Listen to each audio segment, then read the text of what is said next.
As far as the world is concerned, there are bigger questions. As far as I am concerned, none is bigger than life after death.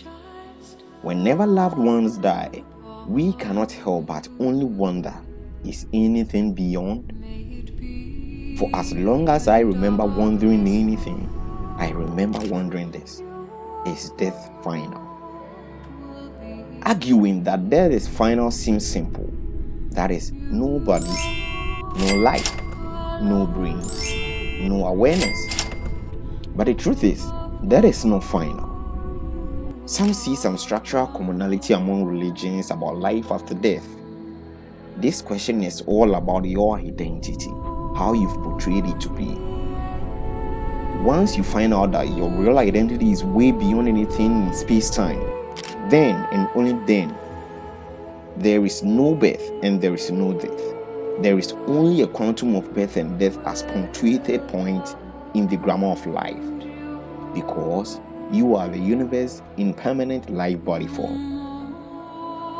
These propels into transformation of conscience and persistence of consciousness. So, what is through this door? Where do we go? Is it nothing? Do we wink out and never even remember that we ever existed? Or it's like the near-death experiences where we see eternal sunlight? What can we actually expect at the other side? Resurrection requires all-powerful God who seeks somehow personal interest in every creature. And then reincarnation requires the primacy of pure consciousness, which somehow guides uncountable souls into innumerable bodies. But still yet, life after death in any way seems so far-fetched. The triumph of hope, of a reason.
You've seen the picture in the background. Yes. Let us not waste any more time if you are still with me. Let me ask you, are you afraid of death? According to the research in the field of quantum physics, death is an illusion of which they're trying to mean you are immortal and never will you die. This is totally wrong. There is a process that occurs in all living organisms, and it is inevitable. Brain death has always been used as the legal definition of death, but death actually is the permanent and irreversible cessation of all biological functions that sustain a living organism. According to parallel universe theory, there are infinite number of universes, and everything that could possibly happen here occurs in some universe, implying that you are always dead and alive simultaneously in infinite number of universes. Both Hinduism and Buddhism believe in reincarnation, parallel to what the theory of dimensions stipulates, that after death consciousness, that is, your soul or your spirit, moves into higher dimensions, and it shall live in the same world after death, with the living, just that those living cannot see the dead ones. But the truth is, life is a two-way process. First, you go through a forward as the actor or the protagonist. Then time stands still. There is a 180 degrees turn around, and then you witness the same actions from the point of view of the other characters in the same scene. Your body is a piece of loan you've actually borrowed from the earth, and time will come of which the earth will need it back, and you will never know whether you're ready or not, because it shall collect its atom by atom.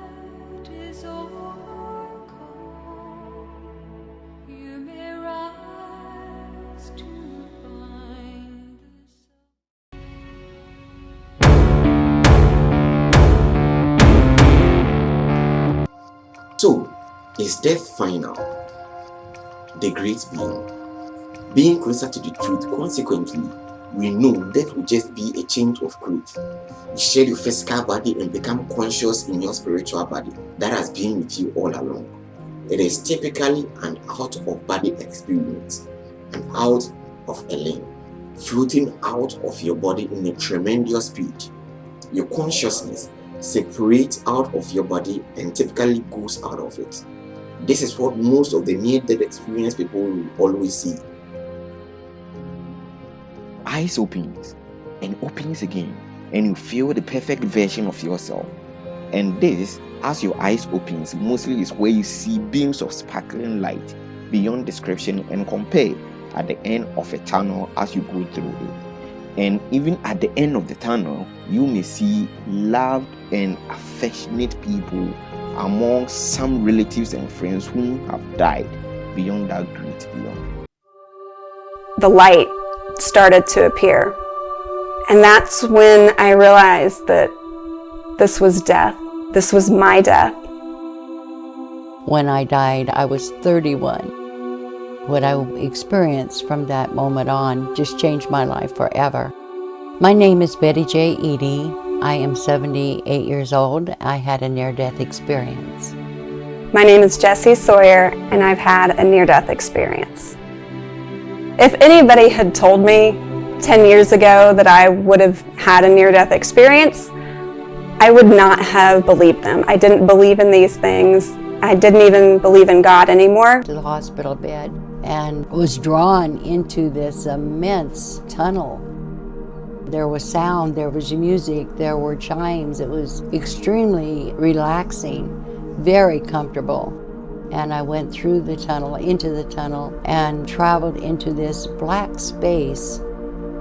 Then suddenly I saw a form at the very end of the light.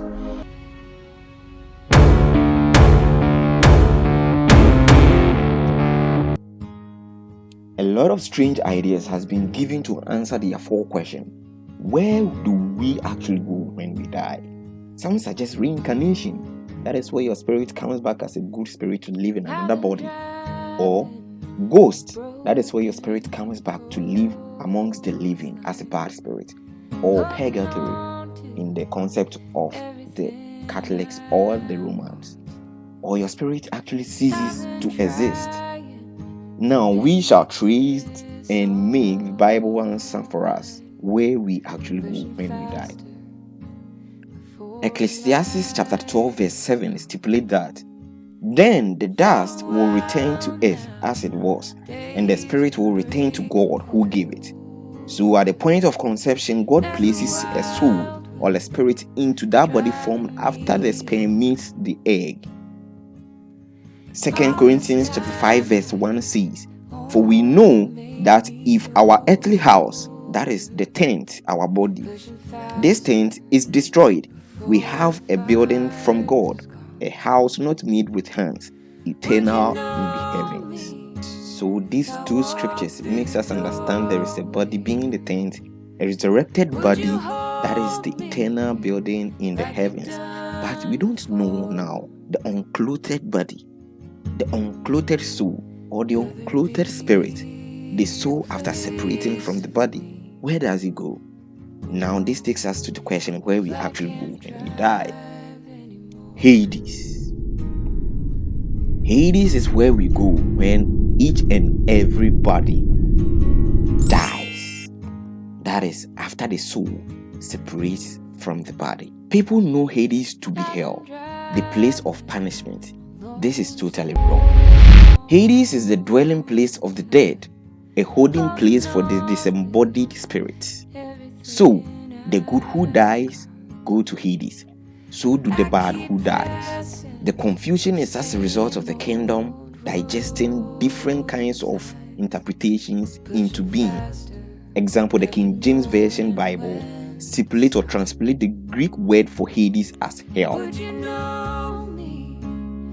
So consequently, Hades is a compartment of Abraham's bosom, that is paradise, and torment being the place for the dead spirit. This is what we typically call the judgment day, and the Bible calls it the day of the Lord. Peter said, "But the day of the Lord will come like a thief in the night." 2 Peter chapter 3 verse 10. Now what is going to happen to the soul who are in Hades, that is torment and paradise? On that day, the Hadean realm is going to give up all souls contained in it and will cease to exist. John chapter 5 verse 28 to 29.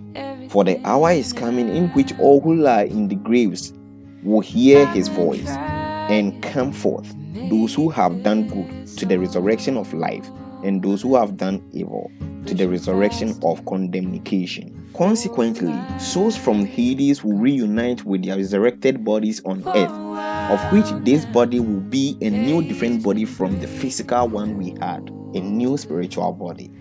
Because 1 Corinthians chapter 15 verse 50 says, "A flesh and blood can never inherit the kingdom of God."